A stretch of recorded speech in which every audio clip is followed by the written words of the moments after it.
Welcome to what I believe will be the 10 strongest, most impactful cards that come in through the Sunken City. Start with number 10, Aquatic Form.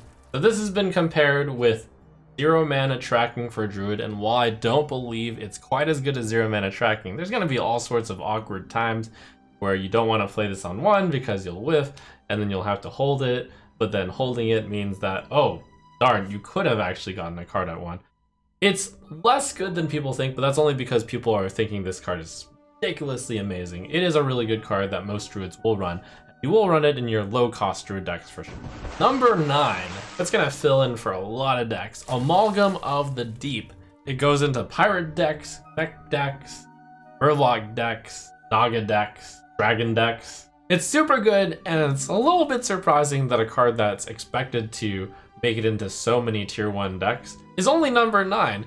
And the reason for that is, even though I think this will probably be the most played card, like it's in the most number of decks, I'm still gonna put it at number 9 because it's just there as a support card. Like, a lot of decks want it, it's a really good choice, but the cards above Amalgam of the Deep are all cards that I suspect will have a much higher win rate when drawn than Amalgam of the Deep. Number 8, this is a really strong pull to play a Naga deck. Gifts of Ashara, 2 mana draw 2 is pretty strong.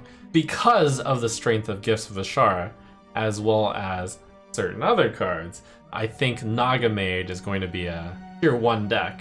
These are the types of cards that are so strong that they kind of define a new archetype. Number 7, 6 mana, but you're getting a ludicrously large amount of value for it. Krakatoa, it's the Rogue Colossus card. You get the 6/5, you get 2 4/1s with Rush, you get a 4/2 weapon, which I'm gonna round down to a 3/2 weapon because the first charge it's 4 attack, but the second will probably be 2 attack because Krakatoa will probably be dead. But the point is, all that added together, you could argue to be worth about 10 mana, but Krakatoa only costs you 6 mana. Now that's just a really strong card. I expect to see Krakatoa in all rogue decks for the next 2 years, until Krakatoa rotates out in 2 years.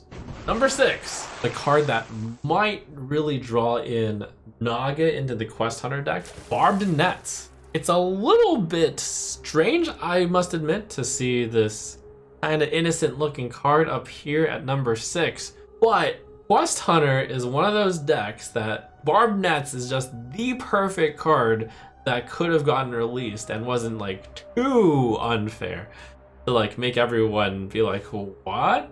Barbed Nets is just another 1 mana spell that activates your quest, and once you get enough of those cheap spells that activate your quest, Quest Hunter starts to shoot up in power level. So Barbed Nets, as innocent as it looks, is actually one of the cards I think that push Quest Hunter into tier 1.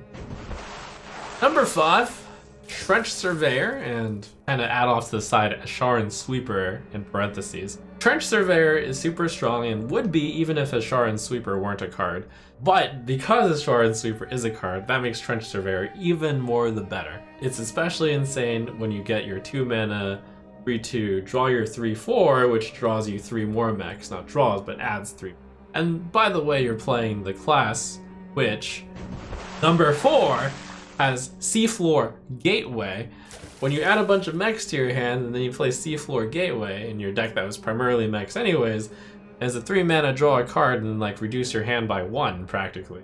Seafloor Gateway will generally end up having been net negative mana, but you had to spend it now in order to get reductions later. And that's generally bad unless you needed the reductions in order to do some sort of disgusting turn, which we will get into very shortly. But first, number 3, the card that really pushes Naga Mage. Spitelash Siren. Cheat out so much mana off of the Spitelash Siren, especially with cheap Naga that perhaps are generated by School Teacher. You even have proactive spells for once in Mage that cost a very small amount, a Wildfire.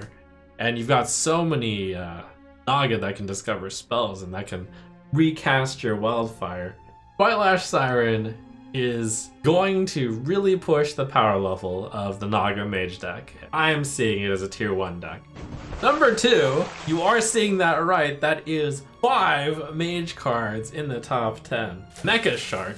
It provides the Mech Mage with a second way to win. It provides the Mech Mage with a way to come back even though they don't have the board.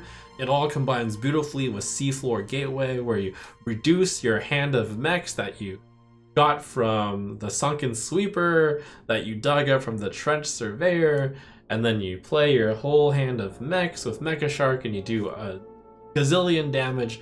Perhaps with your Amalgam of the Deep, you even discovered additional Mega Sharks, and then that's where it gets really insane. We go off to our honorable mention, Blademaster Okani.